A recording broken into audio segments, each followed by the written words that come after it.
பிரித்தானியாவில் லண்டனில் இணையமூடாக சிறுவர்களை துன்புறுத்திய தமிழ் இளைஞனுக்கு 10 ஆண்டுகள் சிறை தண்டனை விதிக்கப்பட்டுள்ளது. 12 முதல் 15 வயதுக்குட்பட்ட சிறுவர்களை இணையதளம் வாயிலாக ஏமாற்றி அவர்களுக்கு பாலியல் ரீதியான அழுத்தங்களை கொடுத்து வந்த 31 வயதான டேவிட் செல்லப்பா என்பவருக்கே இந்த தண்டனை வழங்கப்பட்டுள்ளது. கடந்த ஆண்டு அக்டோபர் மாதம் சிறுவர் ஒருவரை நேரில் சந்தித்து பாலியல் துஷ்பிரயோகம் செய்ய முயன்றபோது லண்டன் மாநகர போலீசாரினால் இவர் கையும் மெய்யுமாக கைது செய்யப்பட்டார். இவருடைய மொபைல் போன் மற்றும் கணினிகளை சோதித்த போது சமூக வலைதளங்கள் மூலம் பல சிறுவர்களை இவர் ஏமாற்றியிருப்பது அம்பலமானது.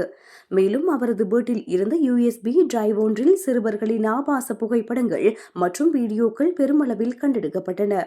சிறுவர்களோடு பாலியல் ரீதியாக தொடர்பு கொள்ள முயன்றது, குழந்தைகளை தவறான படங்களை அனுப்ப வற்புறுத்தியது உள்ளிட்ட 21 குற்றச்சாட்டுகளையும் இவர் நீதிமன்றத்தில் ஒப்புக்கொண்டார். லண்டன் ஐல்வர்த் கிரவுண்ட் நீதிமன்றத்தில் நடைபெற்ற விசாரணையின் இறுதியில் டேவிட் செல்லப்பாவிற்கு 10 ஆண்டுகள் பலத்த சிறை தண்டனை வழங்கி தீர்ப்பளிக்கப்பட்டுள்ளது.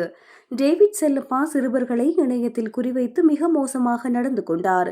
அதிர்ஷ்டவசமாக எங்களது அதிகாரிகள் சரியான நேரத்தில் தலையிட்டு பெரிய ஆபத்தை தடுத்துள்ளனர். பாதிக்கப்பட்ட சிறுவர்களுக்கு உரிய ஆலோசனைகளும் பாதுகாப்பும் வழங்கப்பட்டுள்ளது.